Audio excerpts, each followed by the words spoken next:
उपस्थित सभी विद्वान साथियों, सबसे पहले आयोजकों का धन्यवाद और बहुत बहुत बधाई इस आयोजन के लिए और साथ में अपना समर्थन आपके पूरे आंदोलन के लिए, इस ऊर्जा के लिए, एकजुटता के लिए दिल्ली से आप अपना समर्थन समझिए। हम सब लोग आपके साथ खड़े हैं, साथ खड़े रहेंगे। बूंदी के साथियों की एक बात बहुत आकर्षित करती है। मैं 2017-18 में भी बूंदी आया, फिर इस संगठन के कार्यक्रम कोटा में और दूसरी जगहों पर हुए, वहां भी हिस्सा लिया। एक बात बूंदी के साथियों के दिमाग में पूरी तरह स्पष्ट है, जो आकर्षित करती है मुझे, कि ये हमारी धरती है, ये हमारी बूंदी है। कोई संशय नहीं है उनके मन में। कोर्ट जो चाहे वो करें, कोई दूसरे समाज के लोग जो चाहे पिटीशन डालें, लेकिन जब भी मैं बूंदी के लोगों से मिलता हूं, ये स्पष्टता उनके मन में बनी रहती है कि ये हमारा राज्य है, ये हमारी धरती है, यहाँ पे हमारे पुरखों ने शासन किया है। मित्रों, शंकर लाल जी ने एक बड़ा अच्छा दस्तावेज तैयार किया है। हमको वहाँ होटल से, जहाँ हम नहाने धोने के लिए अभी गए, वहाँ पे मिला। मेरे ख्याल से वो सबके बीच में वितरित किया जाना चाहिए। आदरणीय शंकर लाल जी माइक की समस्या की वजह से उनकी बातें आप तक शायद ठीक ढंग से नहीं पहुंच सकी, तो मैं आयोजकों से निवेदन करूंगा कि चाहे उसके लिए कोई कंट्रीब्यूशन राशि रख सकते हैं, लेकिन वो 12 पेज का एक दस्तावेज है जो विभिन्न इतिहास ग्रंथों से इस बात को उन्होंने साबित किया है कि बूंदी को स्थापित करने वाले पूजा मीणा ही थे। इस दस्तावेज को पूरे शहर में, पूरे जिले में, हर जगह बांटा जाना चाहिए और इस तथ्य को हमको स्थापित करना चाहिए, इस तथ्य को बार बार दोहराना चाहिए। मैं देख रहा हूं कि दूसरी किताब भी यहाँ पर बांटी गई है, मानव धर्मशास्त्र। वो ये दावा है कि पारंपरिक धर्मशास्त्र से भिन्न एक धर्मशास्त्र आपके सामने प्रस्तुत किया गया है। मेरे ख्याल से आदिवासी समाज को किसी धर्मशास्त्र की आवश्यकता नहीं है। उस किताब के लेखक मुझे माफ करें, वितरक माफ करें, लेकिन हमें किसी धर्मशास्त्र की आवश्यकता नहीं है। हमारे पास हमारे पुरखों का दिया हुआ बहुत ज्ञान है और ज्ञान हम अर्जित करेंगे, लेकिन हमें अपने समाज को चलाने के लिए धर्मशास्त्र की आवश्यकता नहीं है। कुछ नीति नियम, एक दूसरी संस्कार वाली किताब है कि जो जीवन के अलग अलग संस्कार है, पंडित जी ऐसे कराते हैं, हमको ऐसे करना चाहिए। वो भी एक, जब आप शास्त्र के दायरे में आते हो तो आप कहीं ना कहीं एक जड़ता के शिकार हो जाते हो। दुनिया के आदिवासी समाजों की बहुत बड़ी विशेषता यह है कि वहां पर कोई शास्त्र नहीं है। जब हम लोक और शास्त्र का विभाजन करते हैं और उसके बारे में थ्योरेटिकल यानी सैद्धांतिक विश्लेषण करते हैं, तो हम अक्सर कहते हैं गोष्ठियों में, अपने रिसर्च पेपर्स में, कि आदिवासी समाज में कोई पवित्र ग्रंथ, कोई नॉर्मेटिव, नियामक आप्त वचन नहीं है। कुरान, गीता, बाइबल नहीं है। उसकी आवश्यकता भी हमको नहीं है, क्योंकि हमारे लिए सबसे ऊपर प्रकृति और पुरखे हैं, उनका दिया हुआ ज्ञान है। तो मित्रों, मैं देखता हूं कि ये जो वर्तमान प्रकरण है, ये बहुत ही संवेदनशील है। इसके बारे में हमारे इतिहास के, जैसे शंकर लाल जी ने एक दस्तावेज तैयार किया, हमारे इतिहास के मित्र जितेंद्र जी, अर्जुन जी, इन्होंने महत्वपूर्ण बातें कही। कोर्ट में लड़ाई चल रही है, कुछ और आयाम है इससे जुड़े हुए, उन पर मैं आपके समक्ष कुछ बातें रखना चाहता हूं, कुछ बातें करना चाहता हूं। मीणा जाति के इतिहास की 6-7 किताबें मेरे पास हैं, आप लोगों के पास भी होंगे, अलग अलग लेखकों ने लिखी हैं। कर्नल टॉड के इतिहास में भी जिक्र है, दूसरे इतिहास की किताबें निकालेंगे उनमें भी मीणा शासन का जिक्र आपको मिल जाएगा। इसको लेकर हम ये दावा कर रहे हैं, ठीक बात है कि हमारे पूर्वज यहाँ शासक रहे और उन्होंने राज्य बसाया। आप सवर्णों के पास जाकर के जब आपके बच्चे किसी विश्वविद्यालय में पढ़ते हैं, किसी ग्रुप डिस्कशन का हिस्सा होते हैं, जब आप एक टीवी डिबेट का हिस्सा होते हैं, तो अचानक से आपके सामने सवाल पूछा जा सकता है कि जब आपके कुल के शासक हैं तो आपको आरक्षण की क्या आवश्यकता है। आपने सवाल पर विचार किया? नहीं किया। हमको इन सारे सवालों पे सोचना है। मैं इस सवाल का जवाब आपके समक्ष प्रस्तुत करता हूं। आदिवासी न केवल इस भारत भूमि के बल्कि दुनिया की सभी जगहों के सबसे पुराने निवासियों के वंशज। ये सारी जगहें सिर्फ बूंदी नहीं, पूरी दुनिया वो आदिवासियों ने विकसित की है और आदिवासियों ने उसको संरक्षित भी किया है। वो नेचुरली, प्राकृतिक रूप से इस धरती के संरक्षक हैं। वो खुद को केयर टेकर मानते हैं। आप जो बात में बहस कर रहे हैं, आप बाहर जाकर कर सकते हैं सर। आप जो फोन पे बात कर रहे हैं, बाहर जाकर कर सकते हैं। इसलिए इस धरती पर, इन जगहों पर और पूरी दुनिया पर आदिवासियों का नैसर्गिक अधिकार है। सवाल उठता है कि आरक्षण के साथ हमारा क्या संबंध है, क्योंकि आज हम जब इस गोष्ठी में सारी बातें कर रहे हैं तो हमने और सवालों को दरकिनार कर दिया, उनको एक तरफ कर दिया, लेकिन वो दूर गए नहीं हमसे। ये गोष्ठी एक तरफ संकेत करती है कि आरक्षण आदिवासियों की मांग कभी नहीं रहा। हमारा दावा कोई एक छोटे हिस्से पर 7.5% पर नहीं है। दुनिया के आदिवासियों का दावा पूरी दुनिया पर है, पूरे विश्व पर है। आप कॉन्स्टिट्यूएंट असेंबली की डिबेट्स को पढ़ें, संविधान सभा की बहसों को पढ़ें। जयपाल सिंह एक बार भी नहीं कहते हमको आरक्षण चाहिए। निकोलस बार्ला एक बार भी नहीं कहते हमको आरक्षण चाहिए। आरक्षण हमारी लड़ाई नहीं है। दुनिया के किसी भी हिस्से में आप चले जाइए, आदिवासियों की मांग आरक्षण नहीं है। जो आपको कॉन्फ्लिक्ट सा महसूस होगा कि कोई आपसे एक सवाल पूछ सकता है कि जब आप शासन का दावा कर रहे हैं कि इतने आमेर राज्य आपका था, आवागढ़ आपका था, फला राज्य आपका था, दिनका राज्य आपका था, फिर आपको विशेष प्रावधानों की आवश्यकता क्या है? उसका जवाब यह है कि ये पूरी धरती हमारी है, पूरा देश हमारा है। आप बाहरी हो और ये आरक्षण की व्यवस्था हमने नहीं मांगी। हम तो अपनी जमीन मांगते हैं, हम अपना देश मांगते हैं।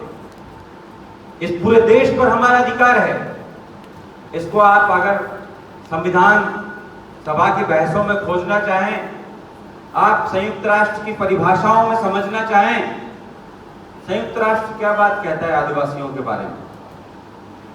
संयुक्त राष्ट्र के मूल निवासियों के घोषणा पत्र में स्पष्ट तौर पर उल्लेख किया गया है। आप गूगल करके देख लीजिएगा मेरी बात के खत्म होने के बाद, कि दुनिया भर के आदिवासियों को जिन भूभागों में वो रहते हैं वहां पर सेल्फ डिटरमिनेशन का अधिकार है, आत्मनिर्णय का अधिकार है, स्वायत्तता का अधिकार है।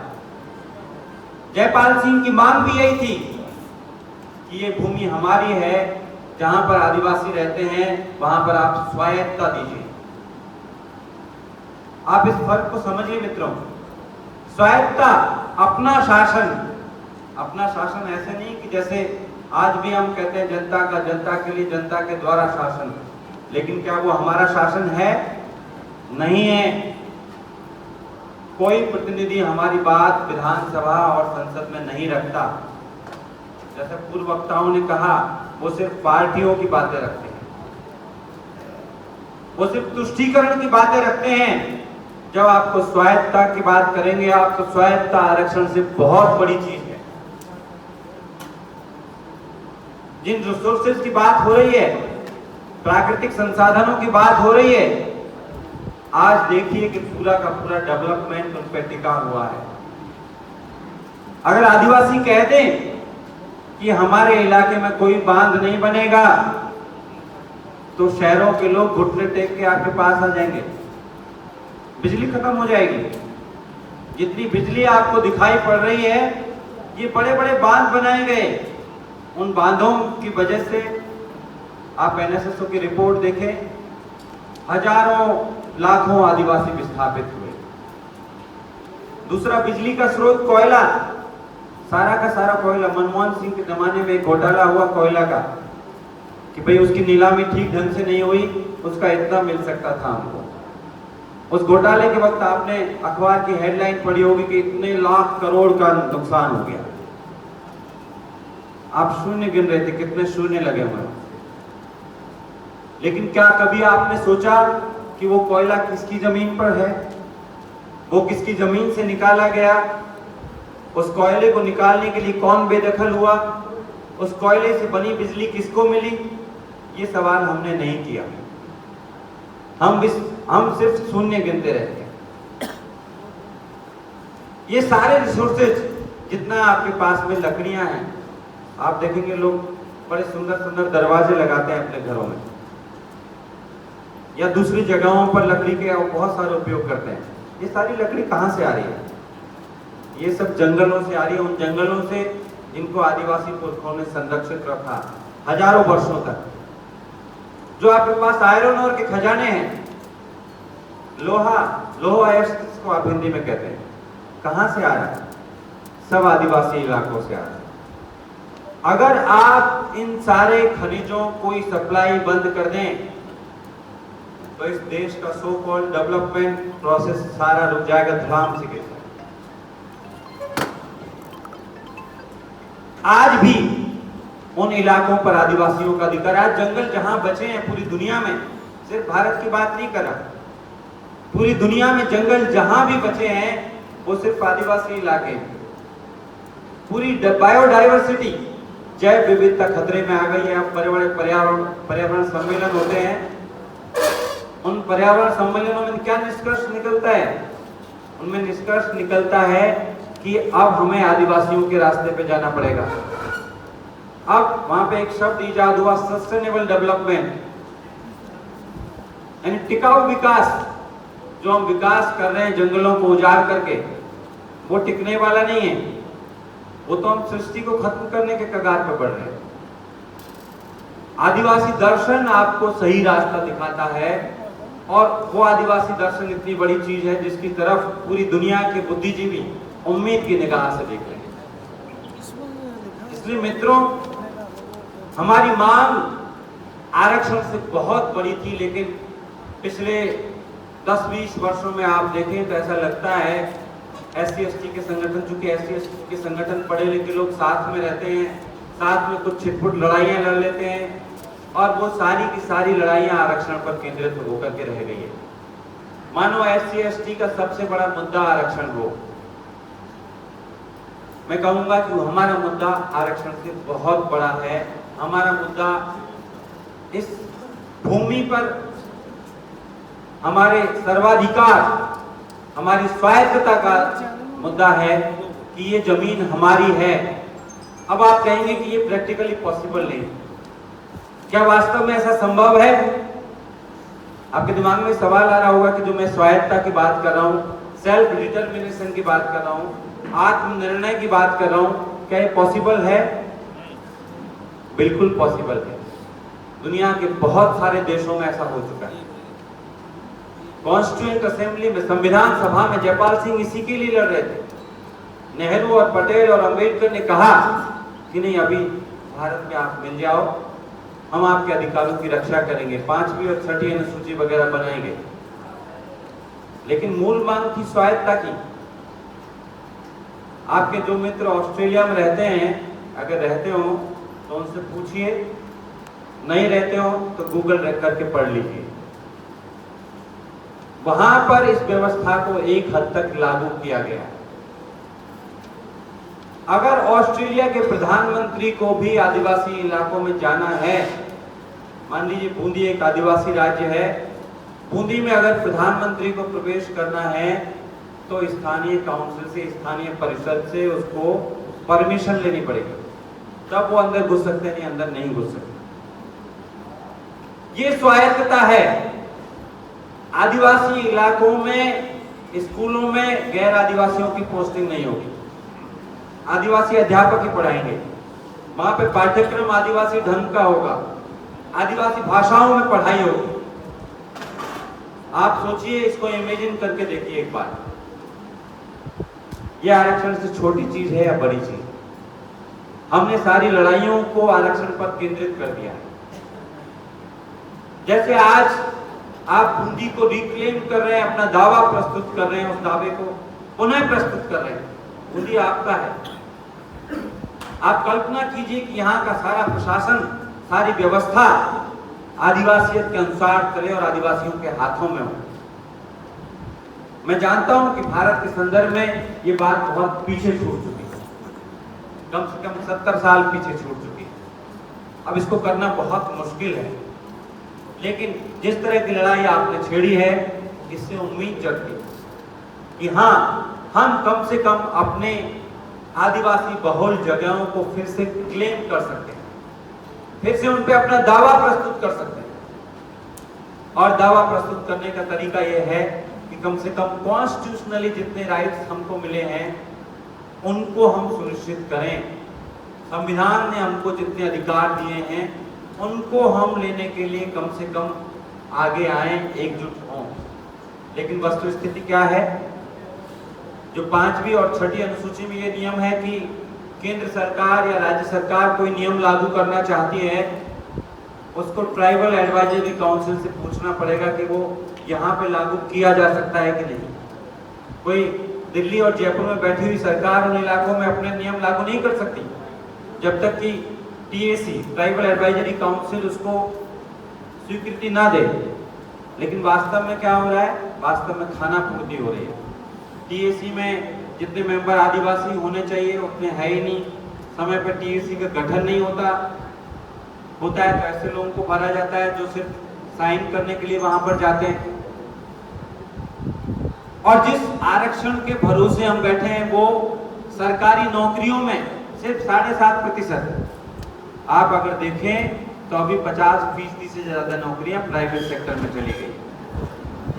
आज ग्रोस एनरोलमेंट रेशियो, ये रिसर्च के क्षेत्र में इस पद का प्रयोग किया जाता है कि सकल नामांकन है, स्टूडेंट्स का रजिस्ट्रेशन होता है कॉलेज में, स्कूल में, यूनिवर्सिटी में, उसमें 80% नामांकन प्राइवेट स्कूल, कॉलेज, विश्वविद्यालयों में हो रहा है। आप लड़ रहे हैं 20% के लिए, 20% में 7.5% हिस्सेदारी के लिए। बाकी क्षेत्र का क्या होगा? जो हमारे संसाधनों को सरकारों ने और निजी क्षेत्र ने छीन लिया है, उसका क्या होगा? क्या उसकी लड़ाई हम लड़ सकेंगे? इसलिए मित्रों, हमको थोड़ा अपनी लड़ाई को ब्रॉडर करना होगा और बूंदी ने लड़ाई शुरू की है। इसलिए मैं आप सबका धन्यवाद करता हूं, लेकिन इसमें बहुत सारे खतरे भी हैं, उनके प्रति हमें सजग रहने की आवश्यकता है। कहीं ऐसा ना हो कि ये लड़ाई, जैसा साथी जितेंद्र ने इशारा किया कि एप्रोप्रिएशन की एक प्रोसेस चलती है। जब मैं आज से 20-22 साल पहले JNU पढ़ने गया तो डॉक्टर अंबेडकर का पोस्टर सिर्फ दलित संगठनों के बैनर में होता था, उनके पोस्टर में होता था। भगत सिंह का पोस्टर सिर्फ कम्युनिस्टों के, भगत सिंह की फोटो सिर्फ कम्युनिस्टों के पोस्टर में होती थी। आज आप देखिए ABVP के पोस्टर में भगत सिंह भी है, अंबेडकर भी है, बिरसा मुंडा भी है। ये जो एप्रोप्रिएशन का एक प्रोसेस चलता है आत्मसातीकरण का, आपके पुरखों को वो अपना पुरखा कह करके उनको अपने ढंग से व्याख्यायित करेंगे। आप सोचिए कि देश की सरकार जिस डॉक्टर आम्बेडकर की उन 22 प्रतिज्ञाओं को भूल जाते हैं हम लोग, और उनको देश के प्रधानमंत्री, गृह मंत्री और दूसरे लोग आम्बेडकर के बारे में बात करने लगते हैं। उनसे पूछना चाहिए जब कोई 14 अप्रैल को या किसी और मौके पर डॉक्टर आम्बेडकर का नाम ले और उनको अपनी पार्टी के साथ जोड़ने की कोशिश करें, उनसे पूछिए कि आप 22 प्रतिज्ञाओं से सहमत हैं? उन 22 प्रतिज्ञाओं को उनके सामने दोहराइए। जब वो बिरसा मुंडा की बात करें, जयपाल सिंह की बात करें, तो उनसे पूछिए क्या आप इनसे सहमत हैं? क्या आप जयपाल सिंह की इस मांग से सहमत हैं? मैं कह रहा हूं कि वो सहमत नहीं होंगे, वो इस पे बात नहीं करेंगे, आपकी बात को टाल देंगे। लेकिन ये सिर्फ समस्या उनकी तरफ से नहीं है, समस्या हमारी तरफ से भी है। मित्रों, पिछले वर्षों में बारी समाज के संपर्क में आने के बाद से हमारे अपने भीतर बहुत तेजी से संस्कृतिकरण की प्रक्रिया घटित हुई है। बहुत तेजी से हमने ऐसे आचरणों को, ऐसे मूल्यों को, विश्वासों को, ऐसे चीजों को अपने जीवन में अपनाया है जो हमारे नहीं है। जब मेरा जन्म हुआ, मेरे पिताजी और मेरे माँ को तो ये भी नहीं मालूम कि मैं कब पैदा हुआ है, कि बाजरा बोने जा रहे थे, सावन का महीना था, इतना याद है। उनको जरूरत नहीं पड़ी कि वो मेरी कोई जन्म पत्री बनाए, कोई कुंडली बनवाए, कोई जरूरत नहीं पड़ी। कोई नामकरण के लिए किसी पंडित जी को नहीं बुलाया। लेकिन आप अपने ईमानदारी से आप पूछिए, अपने अंदर झांक के देखिए, जब आप प्लॉट खरीदते हैं, जब आपके बच्चे का जन्म होता है, जब आप उसका नाम रखते हैं, जब घर में कोई और अनुष्ठान करते हैं, आप हर चीज में पंडित जी को आगे रखते हैं। ये किसकी गलती है?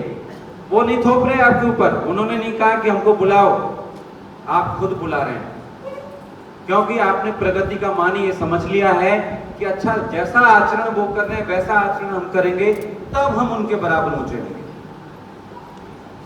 इसको संस्कृतिकरण की प्रक्रिया कहते हैं। एम एन श्रीनिवास का ये शब्द है। उन्होंने देखा कि हाशिए के समाज, हाशिए के तबके ऐसे आचरण करने लगते हैं जो ऊंची जातियों के लोग करते हैं, फिर खुद को ऊंचा क्लेम करने लगते हैं। ये करवा चौथ कहां से आई? मेरी माँ तो नहीं जानती थी किसी करवा चौथ के बारे में। ये और दूसरे तमाम तरह के व्रत त्योहार कहां से आ गए? हमारे पुरखे इनका नाम भी नहीं जानते थे। लेकिन आप देखो, घर घर में पढ़ी लिखी अनपढ़ कोई फर्क नहीं है, सब उसके पीछे है। अरे भैया, भूखे रहने से तुम्हारे पति की आयु कैसे बढ़ेगी? मेरे तो नहीं समझ में आता। और उसमें वो सारे आचरण करना, कितने बजे वो बताएंगे आपको कि कितने बजे आपको व्रत खोलना है, कैसे व्रत खोलना है। यहाँ बैठे 50% लोग कलावा धागा पहन के बैठे होंगे। ये आदिवासियों की पहचान है। कहां से बांधा है आपने कलावा धागा? क्या जरूरत है इसकी? इसकी दोष सिर्फ उनको मत दीजिए, आत्मालोचन की भी जरूरत है, अपने अंदर झांकने की भी जरूरत है। हमने जिन चीजों को अपने अंदर अपना लिया, ऐसी बुराइयों का प्रवेश कर लिया, मैं इनको बुराइयां कहता हूं। इससे समाज का कोई हित नहीं हो रहा। अभी आपकी कॉलोनी में मंदिर बनने लगेगा और लोग आएंगे चंदा मांगने, आप तुरंत 5,000 की रसीद कटवा देंगे। क्यों? आपको लगता है कि यार अगर नहीं देंगे सब लोग क्या कहेंगे? अरे भाई, 5,000 की रसीद या रसीद ना कटवाने से अगर कोई आपके साथ ना रहे तो उसका साथ छोड़ दीजिए, जरूरत नहीं है।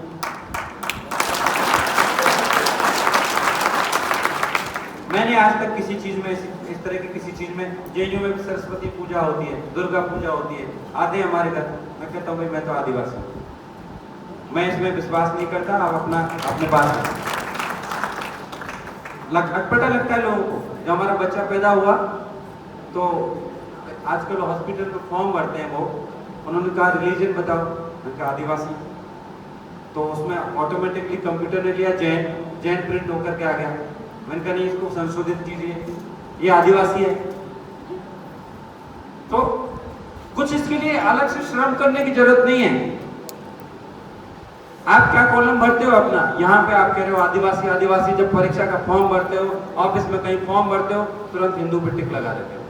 कोई आपको मजबूर करता है वो टिक लगाने के लिए? मेरे ख्याल से कोई मजबूर नहीं करता।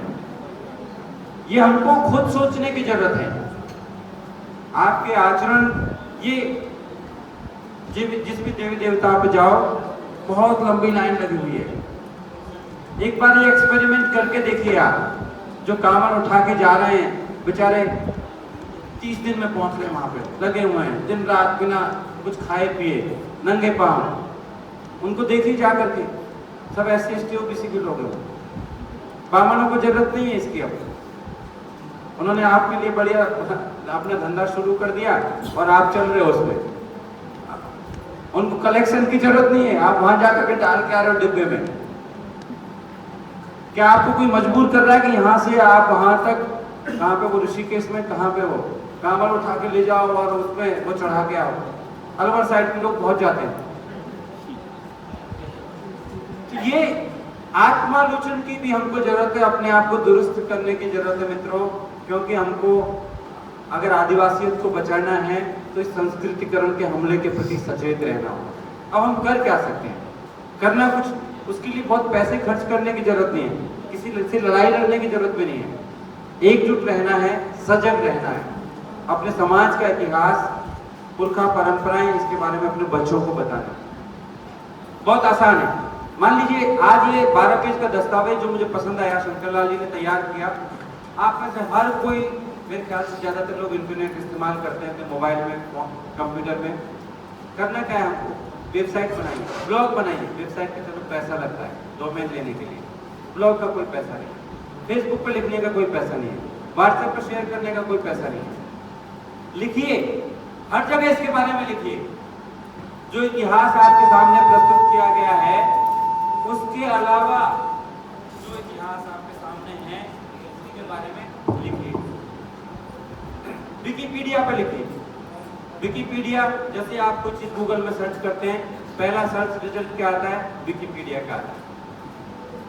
आप अभी वहां पे बूंदी डाल के देखिए गूगल में, सबसे पहले आएगा विकिपीडिया। कहता है कि बूंदी किसने बसाया, क्या हुआ बूंदी का, सब कुछ इतिहास, हर चीज के बारे में पहला सर्च रिजल्ट विकिपीडिया का आता है।